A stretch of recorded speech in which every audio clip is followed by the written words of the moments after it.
হযরতে হুযাফাতুল ইয়ামানী রাদিয়াল্লাহু তাআলা, হযরতে হুযাফা তার পিতা সহ মদিনাতুল মুনাওয়ারার দিকে যাচ্ছিলেন। প্রতিমধ্যে বদর যুদ্ধে আক্রমণকারী শত্রু দলের সাথে হযরতে হুযাফাতুল ইয়ামানীর সাক্ষাৎ হয়ে যায়। খুতবাতের মধ্যে লেখেন,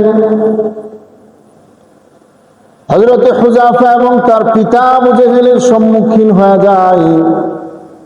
আবু জেহেল বলে,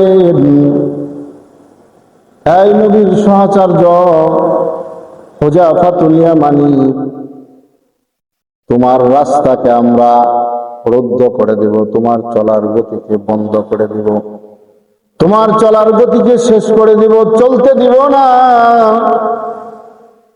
তোমাকে আমরা মদিনায় যাওয়া বন্ধ করে দিব, কিন্তু তুমি আমাদের হাত থেকে বাঁচতে পারবে। শর্ত হলো তুমি মদিনায় যাওয়ার পরে এই বদর যুদ্ধে তুমি যুদ্ধ করার জন্য আসবা না এবং মুহাম্মদের কাছে আমাদের গোপন তথ্য দিবা না। হযরতে হুযাফাতুল ইয়ামানী চিন্তা করে দেখলেন, এই জালেম থেকে বাঁচার কোনো উপায় নাই, বাঁচার একটাই রাস্তা, তার কথা মেনে নেওয়া। হুযাফাতুল ইয়ামানী তার কথা মেনে নিলেন, মদিনাতুল মুনাওয়ারায় চলে গেলেন। আল্লাহর নবী সরওয়ারে কায়নাতকে বললেন, ও আল্লাহর নবী, আমি আবু জেহেলের সাথে প্রতিশ্রুতিবদ্ধ হয়েছি যে তাদের কথাগুলো আমি বলবো না এবং বদরের যুদ্ধ আমি যাইতে পারবো না। আল্লাহর নবী সরওয়ারে কায়নাত বলেন, ও আমার প্রাণপ্রিয় সাহাবী, তোমার বদর যুদ্ধে যাওয়া লাগবে না। কিন্তু হুযাফাতুল ইয়ামানী বলেন, আমার বড় আগ্রহ ছিল, আমি বদরের যুদ্ধে কাফেরদেরকে কুচুকাটা করব, নিজেও শহীদ হব, কিন্তু আল্লাহর নবী আমাকে যাইতে দিলেন না। নবী সাল্লাল্লাহু আলাইহি ওয়াসাল্লাম এমন একজন আদর্শের নবী, সরকারে দু জাহান মুহাম্মাদুর রাসূলুল্লাহ সাল্লাল্লাহু আলাইহি ওয়াসাল্লাম হাদিস শরীফের মধ্যে বলছেন, মুসলমান মুনাফিক হতে পারে না ইযা ওয়াদা আখলাফা, যেই মুমিন ওয়াদা দিয়া খেলাফ করে সে মুনাফিক হয়ে যায়। এজন্য হুযাফাতুল ইয়ামানীকে বললেন, ও হুযাফা, তোমার বদর যুদ্ধে যাওয়ার দরকার নাই। রাসূলুল্লাহ সাল্লাল্লাহু আলাইহি ওয়াসাল্লামের বদর যুদ্ধে সাহাবীদের সংখ্যা তো কম ছিল, মাত্র 313 জন সাহাবী। হযরতে হুযাফার অনেক আবেগ ছিল, যুদ্ধে যাবে। রাসূলুল্লাহ সাল্লাল্লাহু আলাইহি ওয়াসাল্লামের সুন্নত প্রয়োজন ছিল, কিন্তু তারপরে রাসূল সাল্লাল্লাহু আলাইহি ওয়াসাল্লাম ওয়াদার বরখিলাফ হবে, এই জন্য প্যারা হাবিব সাল্লাল্লাহু আলাইহি ওয়াসাল্লাম হযরতে হুযাফাতুল ইয়ামানীকে বদরের যুদ্ধে যাইতে দেয় নাই। এই ছিল রাসূলের আদর্শ। রাসূলুল্লাহ সাল্লাল্লাহু আলাইহি ওয়াসাল্লাম তার ওয়াদার প্রতি, তার প্রতিশ্রুতির প্রতি কত শ্রদ্ধাশীল ছিলেন। কিন্তু আজকে আমাদের সমাজে দেখা যায়, এখন ওয়াদা দিলে, সকালে ওয়াদা দিলে বিকেলে মনে থাকে না, বিকেলে ওয়াদা দিলে এরকম রাত পোহালে ভোর হলে তার মনে থাকে না, ভুলে যায়। একের পর এক ওয়াদা খেলাপ করতে থাকে। ওয়াদা খেলাপকারী কখনো মুমিন হতে পারে না। এজন্য আমরা প্রত্যেকেই আমাদের ওয়াদার প্রতি যথেষ্ট খেয়াল রাখি। আল্লাহ তাআলা বলেন, ইয়া আইয়ুহাল্লাযীনা আমানু, হে ঈমানদারেরা, ইযা কুমতুম ইলা সালাত, যখন তোমরা নামাজে দাঁড়াইবা, নামাজের প্রস্তুতি নিবা,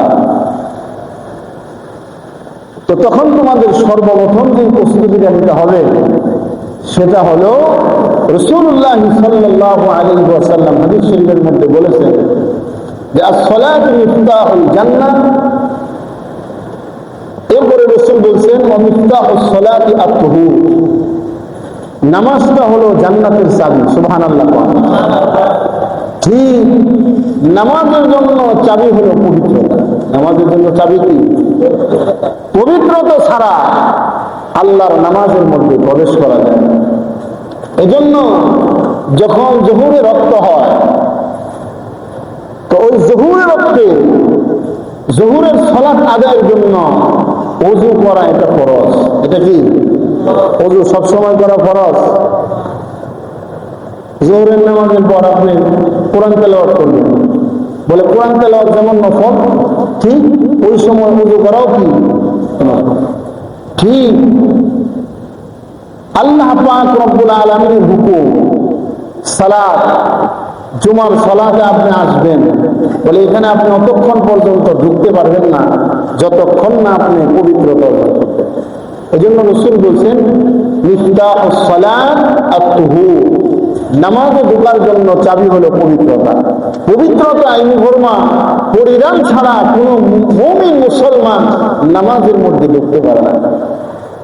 এই জন্য আল্লাহ সুবহানাহু ওয়া তাআলা সুন্দর করে কোরআনুল কারীমের মধ্যে আল্লাহ তাআলা জানিয়ে দিলেন, ইয়া আইয়ুহাল্লাযীনা আমানু ইযা কুনতুম ইলাস সালাত ফাগসিলু ওজুহাকুম।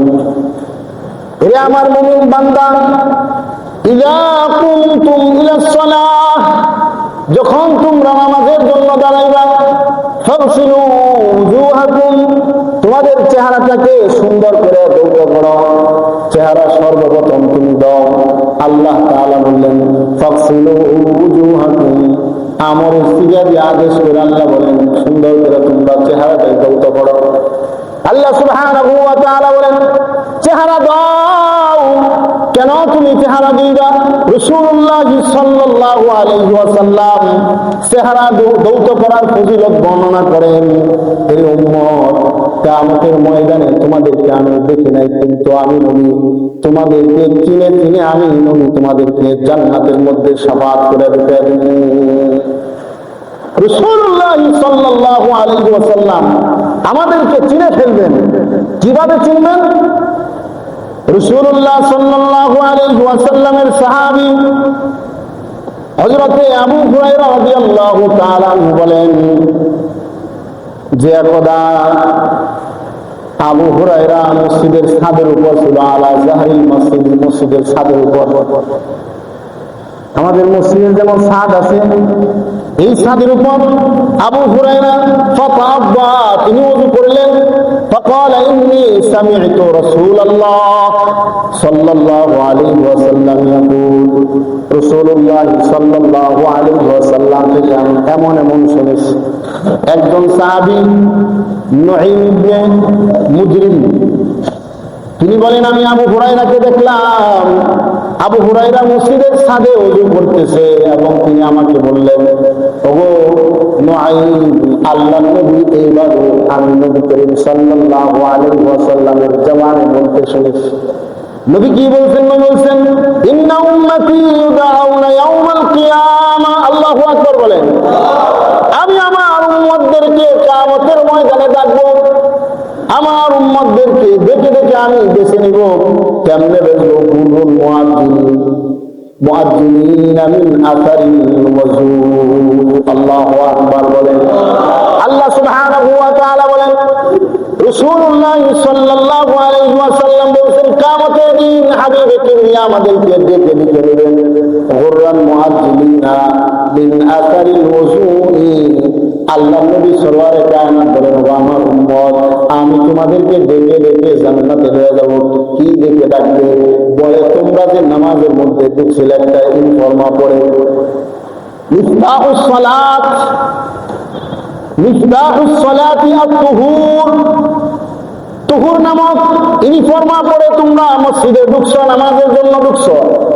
গুররান মুআজ্জিলিন, হাবিবে কিবরিয়া বলেন মিন আসারিল ওযুই, তোমরা যে ওযু করছো ওযুর স্থানগুলো এরকম উজ্জ্বল হয়ে এরকম তারকারাজির মতো চমকাইতে থাকবে।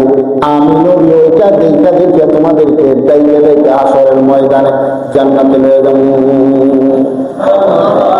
সুবহানাল্লাহ। তো আসছে ওযুর জায়গাগুলো চমকাইতে থাকবে। বিজলি যেমন চমকায়, সূর্য যেমন চমকায়, ঠিক এরকম চমকাইতে থাকবে।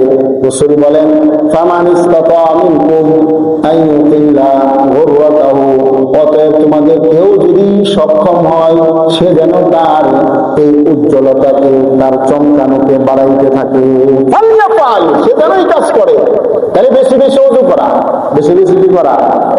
ওযু কিভাবে করব? আল্লাহ তাআলা বললেন ফাগসিলু ওয়ুজুহাকুম ওয়া আইদিয়াকুম ইলাল মারাফিক। আল্লাহ সুবহানাহু ওয়া তাআলা বললেন, এই আমার গোলাম, তোমরা সর্বপ্রথম মুখটা সুন্দর করে ধুইবা, এরপরে উভয় হাত সহ ধুইবা। এক নাম্বার কি করতে হবে? এক নাম্বার কি দিবেন? ঘুমাইতেছে সব। এক নাম্বারে কি দিবেন? মুখ মন্ডল, পুরো মুখ সুন্দর করে ধৌত করতে হবে। ওয়াইদিয়াকুম ইলাল মারাফিক, মারাফিক মানে কুনু, এই কুনু পর্যন্ত দুইবা। 3 নাম্বার ওয়ামসাহু বিরুউসিকুম, তোমাদের মাথাকে মাসে করবা। মাথা কিভাবে মাসে করবা? 3 ডাঙ্গের একসাথে করে, এই আমার দিকে তাকান, এইভাবে একসাথে করে মাথার কপালের এখান থেকে একেবারে শেষ পর্যন্ত, আবার হাতের তালু দিয়ে সামনে দিয়ে শেষ, পুরা মাথা একবার মাসে করবে। সুন্নত আদায় হবে, ফরজ আদায় হবে। সুবহানাল্লাহ। এক কামে একের ভিতর দুই, একের ভিতর কত? আল্লাহ বলেন ওয়ামসাহু বিরুউসিকুম, আমার গোলাম, নামাজে ঢোকার আগে তুমি তোমার মাথাকে মাসে করো। ওয়ারজুলাকুম ইলাল কাবাইন, তুমি তোমার পাকে কাটনো পর্যন্ত সুন্দর করে দাও।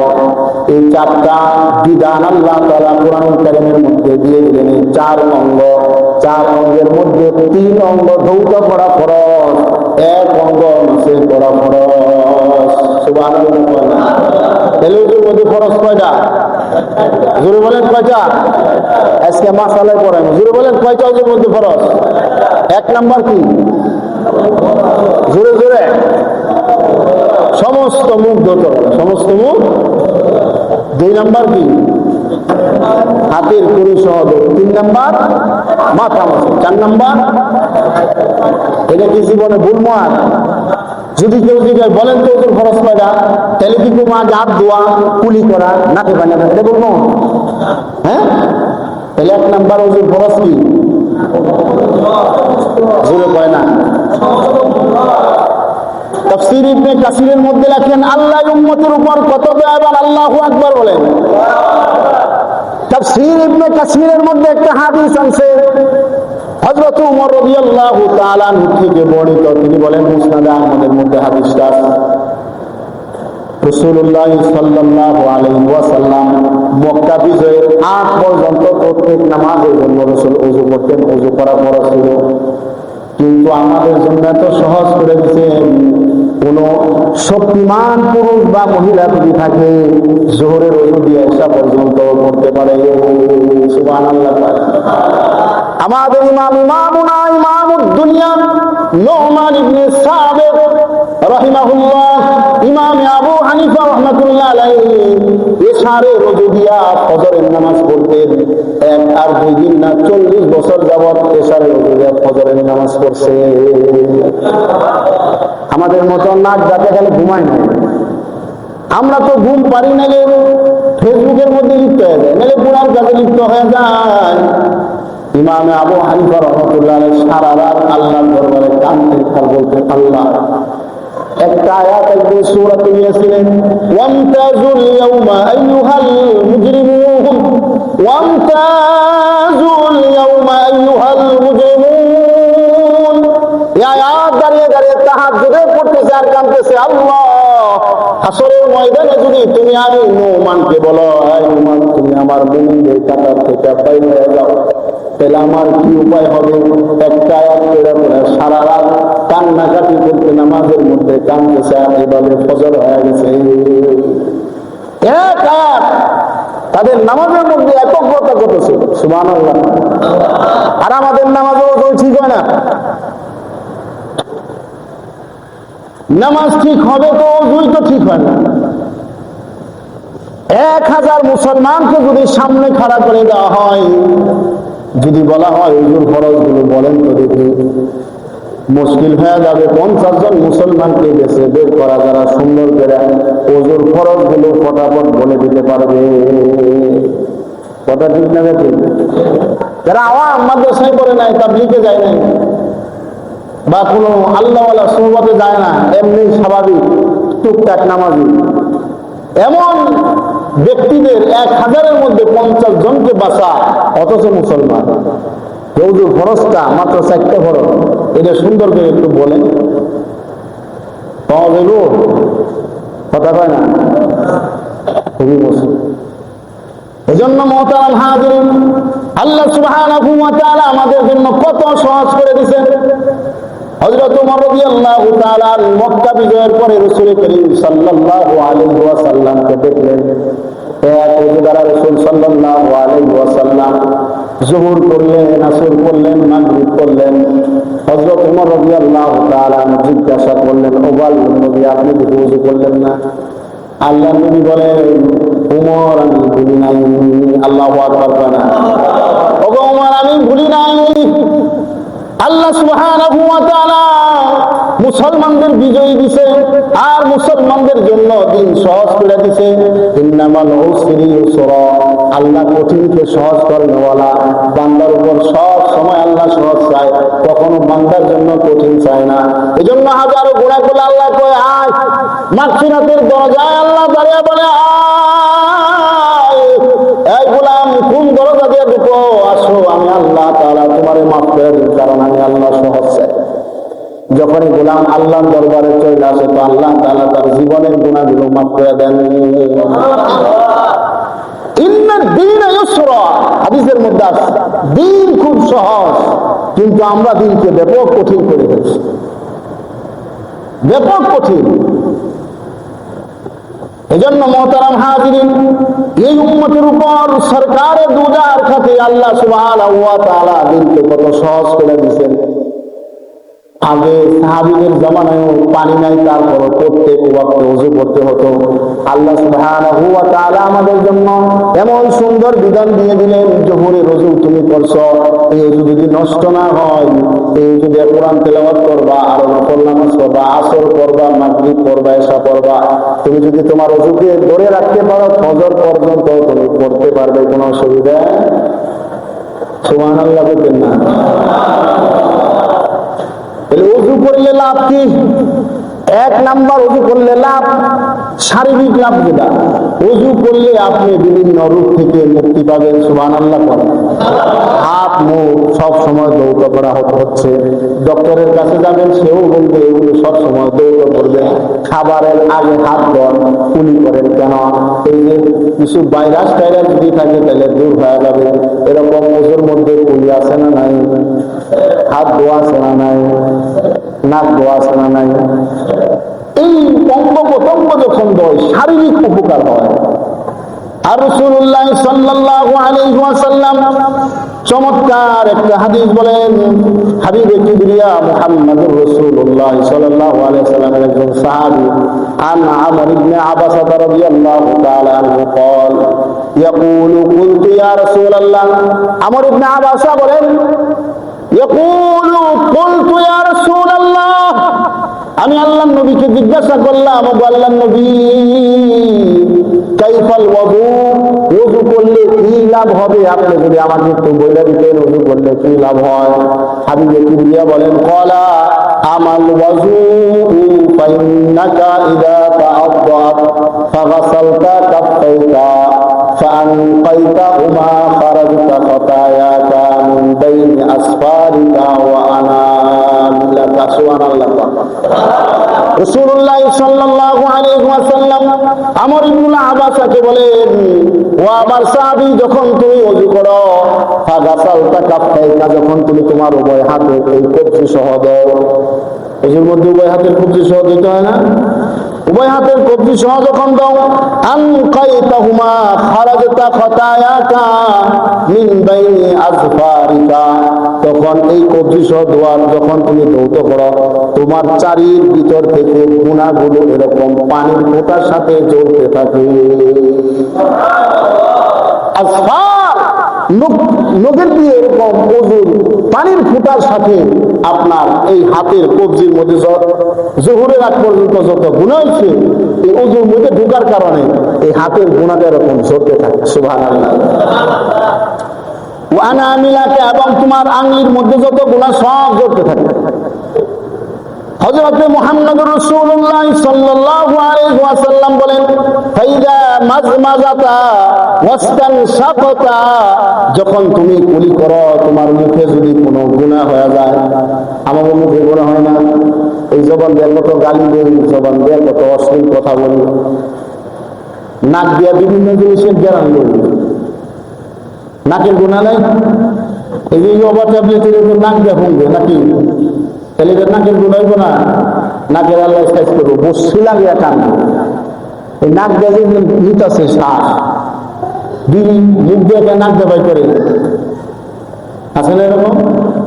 এই যে নাকের গুণা, ওজু দিয়ে বলে নাক দিয়ে পানি দিলেন, তো নাকের ভিতর থেকে সব গুণাগুলো পট করে এরকম ঝরতে থাকবে। সুবহানাল্লাহ।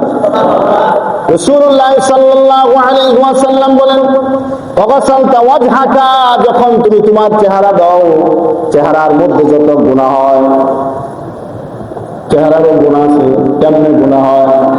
এই চোখ দিয়ে বিভিন্ন বেগানা নারীর দিকে নজর যায়, আপনাদের যায় না, আপনারা আল্লাহওয়ালা মানুষ, কিন্তু আমরা রাস্তায় চলি অনেক সময়, কারণ আপনার জরুকা চান শয়তান, নজর হলে শয়তানের কি।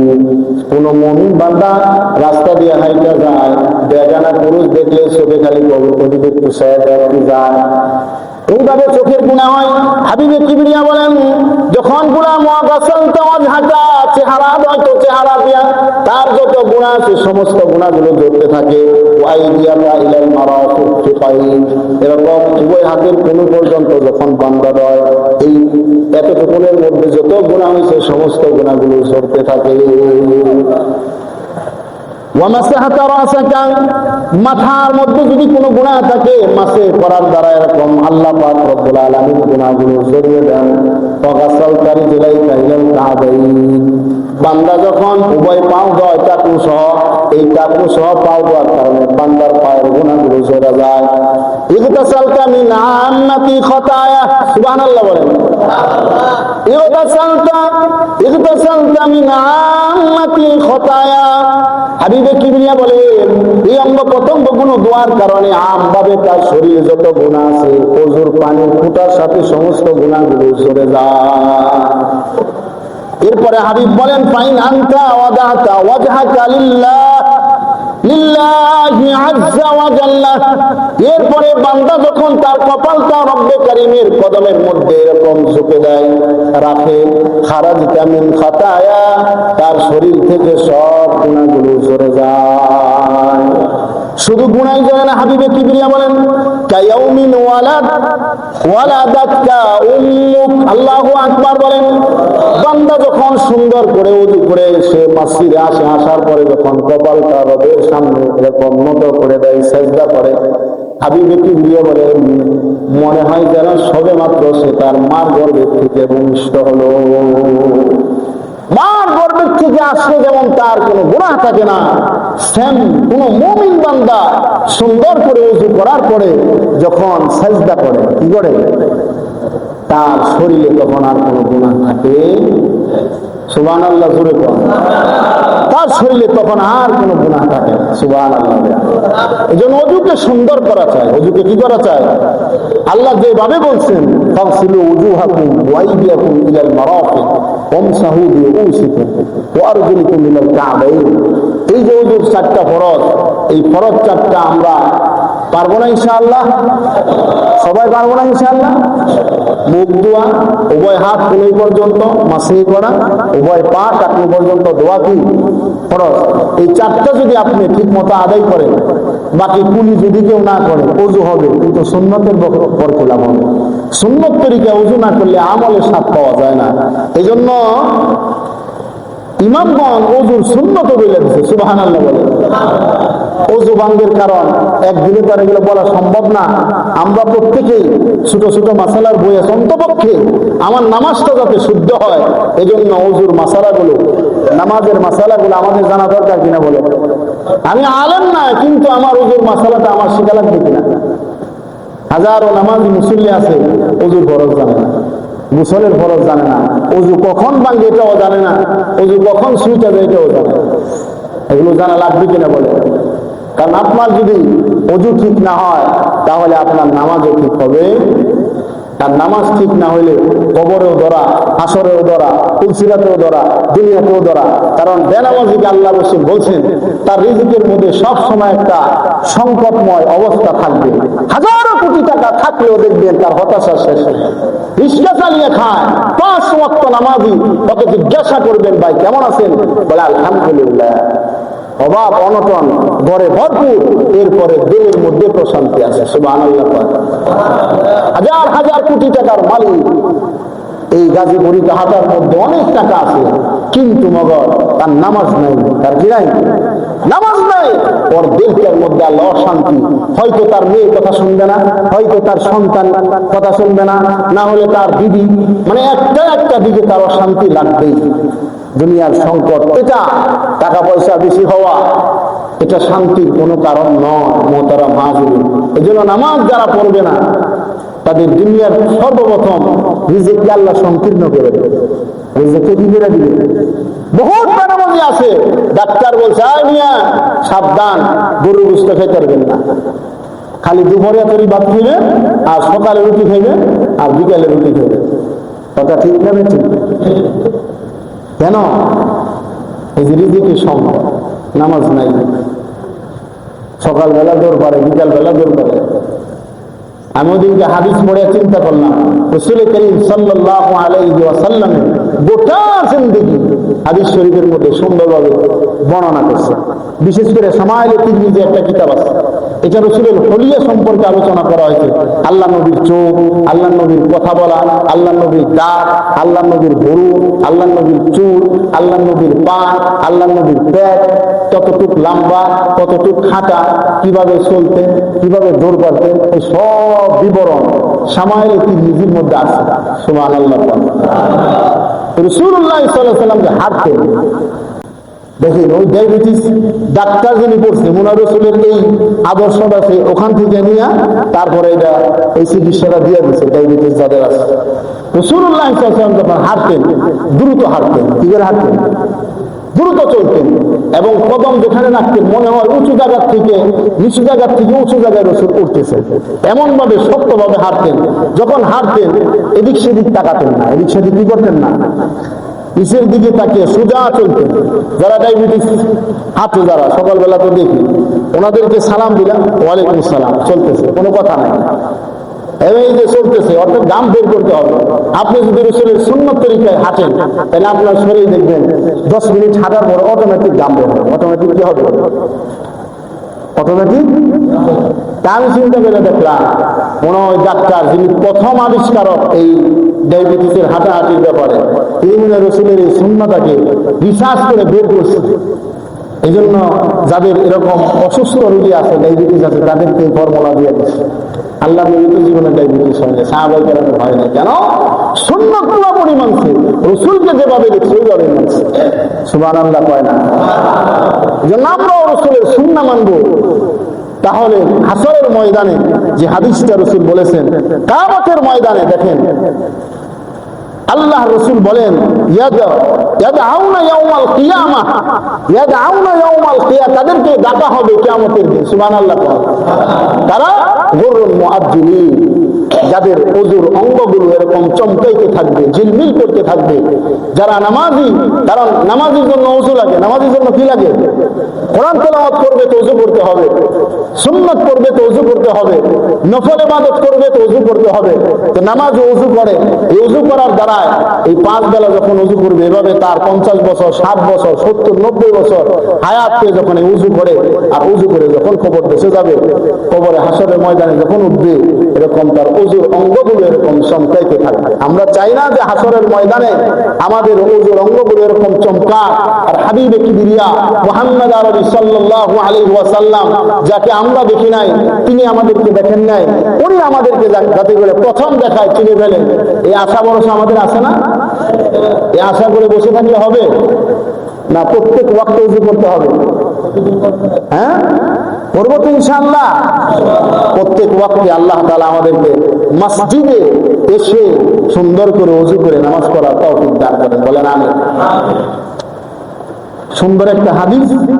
এবং অনেকে যারা বন্ধ আছে, বন্ধ আছে না কিছু দরবারের মুরিদ বাবার, এরা কয় পাপ দিলে উজু করবো কে, দলিল কি? যদিও ভাষাটা একটু, বায়ু দিলে কেন উজু করবে? মুহাম্মদ রাসূলুল্লাহ সাল্লাল্লাহু আলাইহি ওয়াসাল্লাম বলেছেন এই জন্য করবা, মুহাম্মদ সাল্লাল্লাহু আলাইহি ওয়াসাল্লাম করেছেন এই জন্য করবা। হাদিস শরীফের মধ্যে আছে, বুখারী শরীফের 137 নম্বর হাদিস। কয় নম্বর হাদিস? 137 নম্বর হাদিস। রাসূলুল্লাহ সাল্লাল্লাহু আলাইহি ওয়াসাল্লাম প্রাণপ্রিয় সাহাবী আবু হুরায়রা তিনি বয়ান করেন, লা তুকবালুস সালাত মান আহদাসা হাত্তা ইয়াতাআদ্দা, যে নামাজ কবুল হবে না ওই ব্যক্তি, যেই ব্যক্তির হদস হয়েছে, যেই ব্যক্তির গেছে হাদাস। সাহাবায়ে কেরাম বলেন, আপনারা কি হাদাস বুঝছেন? অনেকে খুব হাদা পাতা না, হাদাস। সাহাবায়ে কেরাম জিজ্ঞাসা করা, রাজুলুন মান মিন হাজরামাতিল মাউত, একটা এলাকা হাজরামাল মাউত, এলাকা থেকে এক লোক আইছে, রাসূলকে সে বলতেছে, ইয়া আবু হুরায়রা, আবু হুরায়রাকে জিজ্ঞাসা করতেছে, রাসূলের সাহাবী, আল্লাহর নবী থেকে হাদিস বয়ান করছেন। আবু হুরায়রাকে জিজ্ঞাসা, আবু হুরায়রা কালা ফাসাউ আও দুরবাতুন, যে আবু হুরায়রা হদস কি, এটা তো আমি বুঝি না, আমার একটু বুঝিয়ে দেন। তো আবু হুরায়রা রাদিয়াল্লাহু তাআলা আনহু বলেন, জোরে বায়ু বাইর হওয়া। জোরে কি হওয়া? তাহলে আস্তে বের হলেও ওযু যাইব না? হ্যাঁ, আরেক হাদিসে আস্তে বের হইলেও কি যাবে? ওযু যাবে। জোরে বাইর হইলেও ওযু যাবে, আস্তে বের হইলেও কি যাবে? ওযু যাবে। তাহলে অনেক বন্ড প্রশ্ন করে, বাতাস ছাড়লো পিছনের রাস্তা দিয়া, দৌত করে মুখ, তারপরে হইল কি আপনার হাত, তারপরে কি পা, মাথা মাথা এটা করে। আচ্ছা বলেন, কারো যদি ওযু না থাকে তাহলে সে কি করবে? কথা বলেন, ওযু করবে। আর ওযু করবে কিভাবে? তার মন মতো না কোরআনের মন মতো? আল্লাহর মন মতো, আল্লাহর মর্জি মতো, তার নিজের মর্জি মতো করবে। আল্লাহ বলছে, তোমার যদি বায়ু বাইর হয় তাহলে তুমি আগে মুখ দিবা, কি দিবা? কথা কয় না। এরপরে হাত দিবা, এরপরে মাথা মাসে করবা, এরপরে পাও দিবা, তারপরে মসজিদে যা নামাজ পড়বা। আল্লাহ যদি বলতো তোমার বায়ু বাইর হওয়ার পরে তুমি তোমার পিছনের রাস্তাটা ভালো করে ধুইবা, তাইলে আমরা অবশ্যই পালন করতাম। কথা ঠিক না? রাসূলুল্লাহ সাল্লাল্লাহু আলাইহি ওয়াসাল্লামের সাহাবী হযরত আবু হুরায়রা বললেন, জোরে যদি বাতাস বের হয় তাহলে তুমি তোমার ওযু শেষ। এটাকে হদস বলে। হদস হলে লা তুকবালুস সালাত, তোমার নামাজ কবুল হয় না। অতএব হদস যখন হয়ে গেছে, এখন হদস থেকে পবিত্রতা অর্জনের জন্য ওযু করতে হবে। কিভাবে করবা? সূরাতুল মায়েদার 6 নম্বর আয়াতের প্রথম 2 লাইন ভালো করে পড়া সুন্দর মতো তুমি ওযু করবা। এটা হলো ফরজ। আর পুরোপুরি রাসূলের সুন্নাহ তরিকায় যদি তুমি ওযু করতে চাও, তাহলে আবু হুরায়রা কিভাবে ওযু করছেন ঠিক ওইভাবে তুমি ওযু করবা। তাইলে আর তোমার মধ্যে সংশয় আর কোনো প্রশ্ন থাকবে। তাহলে এই প্রশ্ন জীবন আসবে আমাদের, বায়ু বাইরে পিছন দিয়া কেন মুখ দন? এটা বন্ধরা অনেক সময় জিগায় না, অনেক বন্ধরা জিগায় মারফতের কয়টা, মারফতের কথা। মারফতের কি হলো? শরীয়ত তো স্পষ্ট, আল্লাহ ডাইরেক্ট হয়ে দিছে, বায়ু বাইরে তুমি মুখ দিবা, এর কোনো মারফত নাই, কি নাই? জোরে কথা হয় না, মারফত দরকার নাই। শরীয়ত ভালো করে বুঝেন, মারফত দেখবেন কলমের মধ্যে এমনি চলে আসবে। আল্লাহ সুবহানাহু ওয়া তাআলা আমাদের সকলকে, আজকে যে ওযুর ফরজ নিয়ে আলোচনা করা হলো, আল্লাহ তাআলা আমাদের সকলকে সুন্দরভাবে ওযু করে, ওযুর ইউনিফর্মা পরে সালাতের মধ্যে প্রবেশ করার তৌফিক দান করেন। দেখবেন ওযু যার যত সুন্দর হবে, নামাজ সুন্দর হবে, নামাজ সুন্দর হবে, আখলাক সুন্দর হবে, আমল সুন্দর হবে, মুআমালাত মুআশারাত যা আছে সব সুন্দর হবে। আল্লাহ তাআলা আমাদের সকলকেই সর্বপ্রকার গুনাহ থেকে বেঁচে থেকে সুন্দর মতো ওযু করে নামাজ পড়ার তৌফিক দান করেন, আমিন। আমরা যারা কাবলা জুমা চার রাকাত সুন্নাত করিনি, কাবলা জুমা চার রাকাত সুন্নাত করে ইনশাআল্লাহ। আল্লাহ তাআলা বলেন, ইয়া আইয়ুহান নাস, ইয়া আইয়ুহান নাস উবুদু রাব্বাকুমুল্লাযী خلقكم والذين من قبلكم لعلكم تتقون يا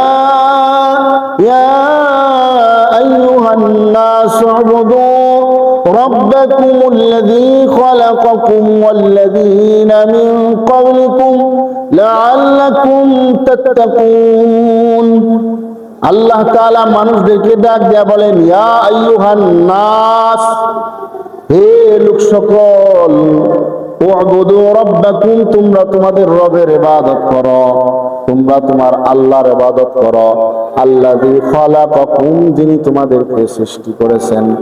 আল্লাহ তাআলা বলেন, যিনি তোমাদেরকে বানাইছেন তার ইবাদত করো।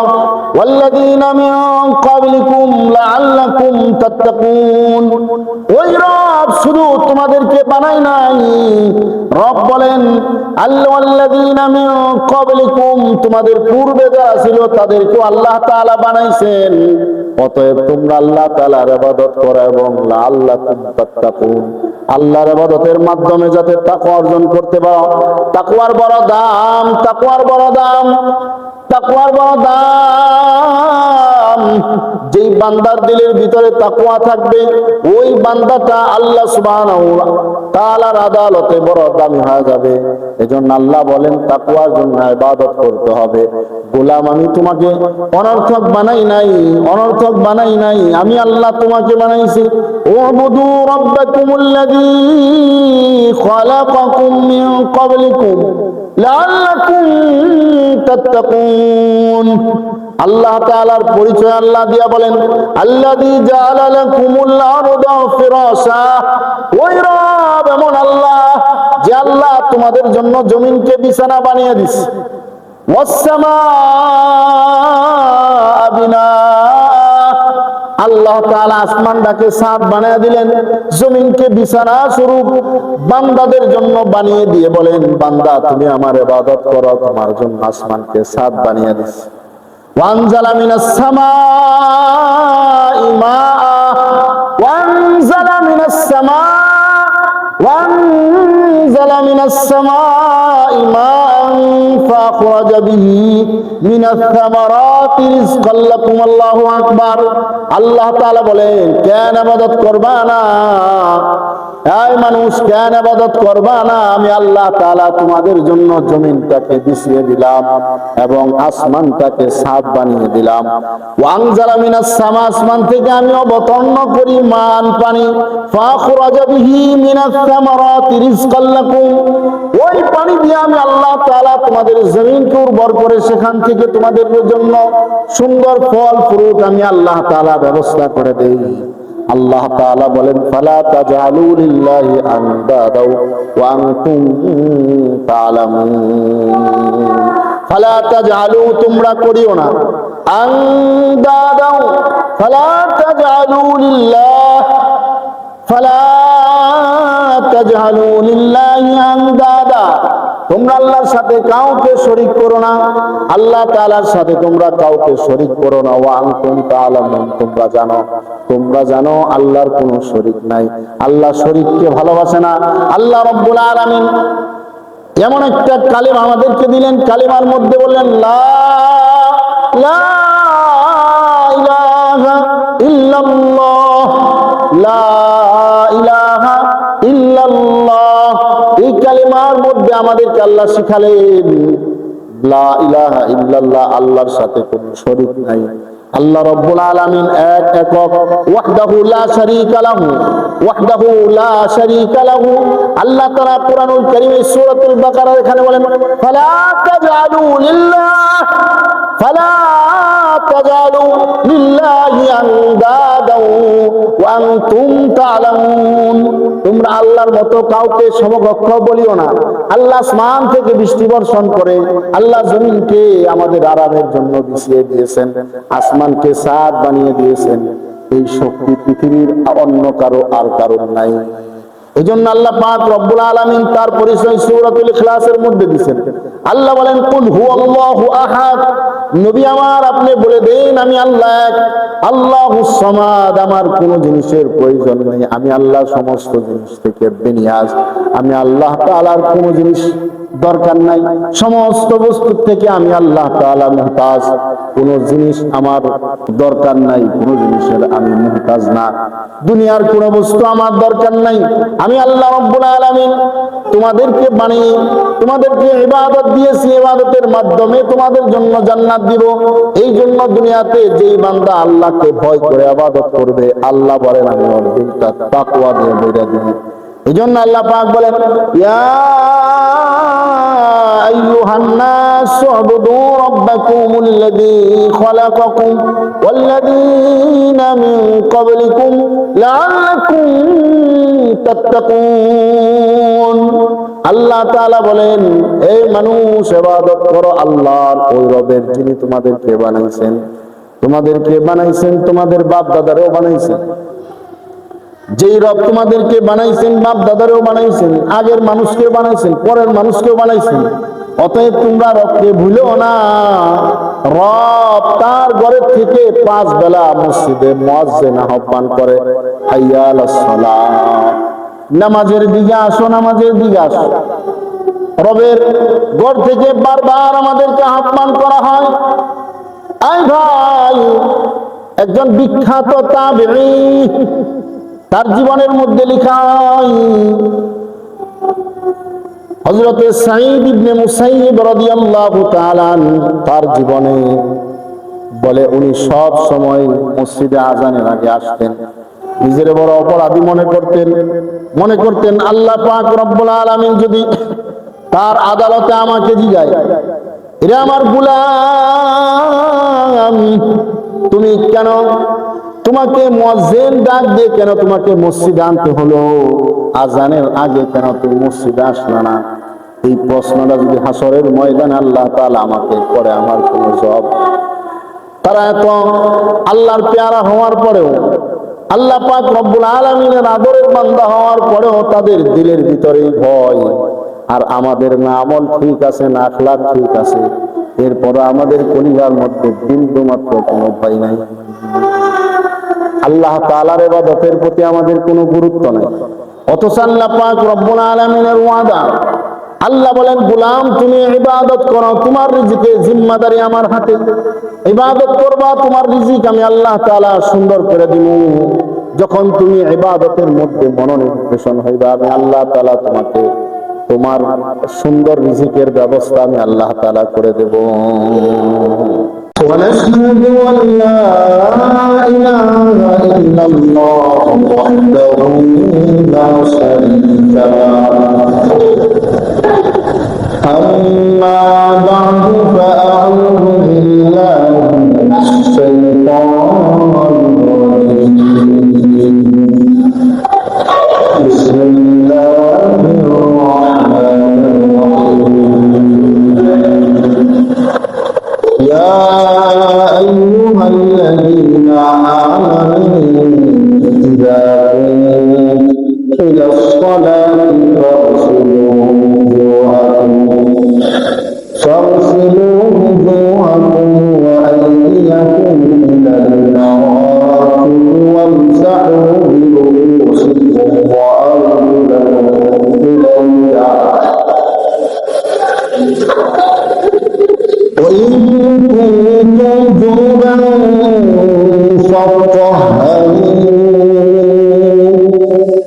وإن كنتم مرضى أو على سفر أو جاء أحد منكم من الغائط أو لامستم النساء فلم تجدوا ماء فتيمموا صعيدا طيبا فامسحوا بوجوهكم وأيديكم ما يريد الله ليجعل عليكم من حرج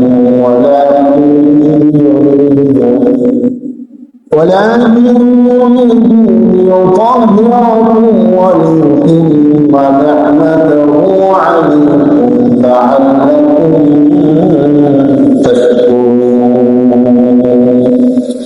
وعن جابر بن عبد الله رضي الله تعالى عنه قال النبي صلى الله عليه وسلم مفتاح الجنة الصلاة ومفتاح الصلاة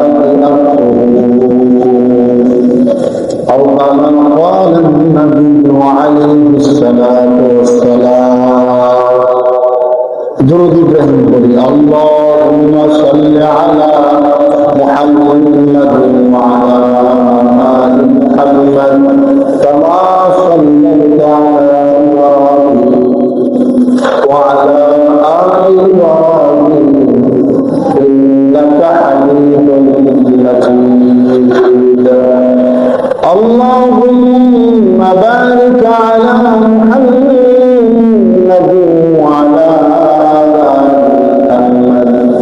كما باركت على إبراهيم وعلى آل إبراهيم إنك حميد الحمد لله رب كريم دربار رسول قابل كلمة الشكور যে রব্বে কারীম আমাদেরকে রমজানের প্রথম জুমায় দুনিয়ার সর্ব প্রকারের কার্যগুলি থেকে ফারাক করে আল্লাহর মহব্বতে দুনিয়ার মধ্যে সব চাইতে দামি জায়গা আল্লাহর ঘরে আমাদেরকে জুমার সালাত আদায়ের লক্ষ্যে তার ঘরে নির্মাণ করে আমাদেরকে বসিয়ে দিয়েছেন। এজন্য আমি থেকে সকল গোজার করে সকলেই বলে আলহামদুলিল্লাহ। আমরা জান্নাত জাহান্নাম হালাল হারাম চুরি ডাকাতি এরপরে আপনার ইয়াবা ফিরফিরি লুটতরা সাদাবাজি দুর্নীতি অনীতি এই মোটামুটি এই বিষয়ে অনেক আলোচনা খতিবদের জবানে শুনে থাকি, আমিও আপনাদেরকে শুনিয়েছি। আজকে আমি একটা ভিন্ন টপিক নিয়েছি যেটা আমাদের অত্যন্ত জরুরি। আমরা মুসলমান হিসাবে প্রত্যেকেই দিন ইলমের সাথে আমাদের কতটা সম্পর্ক নাই, কিন্তু মোটামুটি মুসলমানদের ঠিক রাখার জন্য অন্তপক্ষে হলেও জুমার দিন, ঈদের দিন, জানাজা, বিভিন্ন জায়গা বিভিন্ন সময় পরিস্থিতিতে আমরা এই নামাজগুলো আদায় করি। কথা ঠিক না? অন্তপক্ষে কোনো মুসলমান সারা সপ্তাহে যদি নামাজ নাও পড়ে জুমার দিন সে ছাড়তে পারে। কথা ঠিক না? জুমার দিন সে মসজিদে আসে। আবার কিছু ভাই আছে তারা আলহামদুলিল্লাহ কন্টিনিউ 5 ওয়াক্ত রবের হুকুম পুরা করতেছে। আল্লাহ সুবহানাহু ওয়া তাআলা আমাদের উপর কত দয়াবান যে বান্দা নামাজে কিভাবে ঢুকবে এই পদ্ধতি স্পেসিফিক নীতি আল্লাহ সুবহানাহু ওয়া তাআলা কোরআনুল কারীমের মধ্যে আল্লাহ সুবহানাহু ওয়া তাআলা ধারাবাহিকভাবে আল্লাহ তাআলা বলে দিয়েছেন। সুবহানাল্লাহ। নামাজে আমি কিভাবে ঢুকবো, প্রত্যেকটা সেক্টরে ঢুকতে হলে একটা ইনফর্ম লাগে, একটা প্রস্তুতি লাগে। নামাজে ঢুকতে হলে একটা প্রস্তুতি লাগে। আল্লাহ সুবহানাহু ওয়া তাআলা সূরাতুল মাইদার 6 নম্বর আয়াতে আল্লাহ তাআলা সুন্দর করে বলে দিয়েছেন। সুবহানাল্লাহ। يا أيها الذين آمنوا يا أيها الذين آمنوا إذا قمتم إلى الصلاة রাসূলুল্লাহ সাল্লাল্লাহু আলাইহি ওয়াসাল্লাম বলেন আল ওয়াহদাতু খায়রুম মিন জালিসিস সুই, একা একা নিস্তব্ধতা অবলম্বন করা খারাপ মজলিসে যাওয়ার থেকে উত্তম। ওয়াল জালিসুস সালিহ খায়রুম মিনাল ওয়াহদা, নেককারদের মজলিসে গমন করা একা একা বসে থেকে উত্তম। রাসূলুল্লাহ সাল্লাল্লাহু আলাইহি ওয়াসাল্লাম বলেন ওয়া ইমলাউল খায়র খায়রুম মিনাস সুকুত, জামাতের সাথে থাকা চুপ করে বসে থাকার থেকে উত্তম। অসুকুতু খায়রুম মিন ইমলাইশ শার, আর একা একা বসে চুপ করে থাকা খারাপ সঙ্গী সাথীদের সাথে মিশে বিভিন্ন রকমের গুনাহের মধ্যে লিপ্ত হওয়ার থেকে একা একা চুপ করে বসে থাকা উত্তম। এজন্য রাসূলুল্লাহ সাল্লাল্লাহু আলাইহি ওয়াসাল্লামের এই বাণীগুলো যদি কোনো মুমিন বান্দা তার জীবনে ধারণ করে আল্লাহ সুবহানাহু ওয়া তাআলা তাকে অবশ্যই দুনিয়া এবং আখিরাতে নজর দিবেন। এজন্য মুহতারাম হাজিরিন, আমরা সকলেই চেষ্টা করব আল্লাহর হাবিব সরওয়ারে কায়নাতের যে কথাগুলো এই হাদিস শরীফের মধ্যে বলেছেন যে একা একা বসে না থেকে যেখানে জিকিরের মজলিস হয়, কোরআন তেলাওয়াতের মজলিস হয়, ওয়াজের মজলিস হয়, সেখানে গিয়ে আমরা অংশগ্রহণ করব এবং খারাপ সঙ্গকে ছেড়ে দিব, যাতে খারাপের আসর আমার অন্তঃকরণের মধ্যে না আসে। খারাপের যে অবস্থাটা, খারাপের যে একটা পরিবেশ, ওই পরিবেশে যাতে আমি নিমগ্ন না হয়ে যাই। আল্লাহ তাআলা আমাদেরকে তৌফিক দান করেন। ওমা আলাইনা ইল্লাল বালাগ।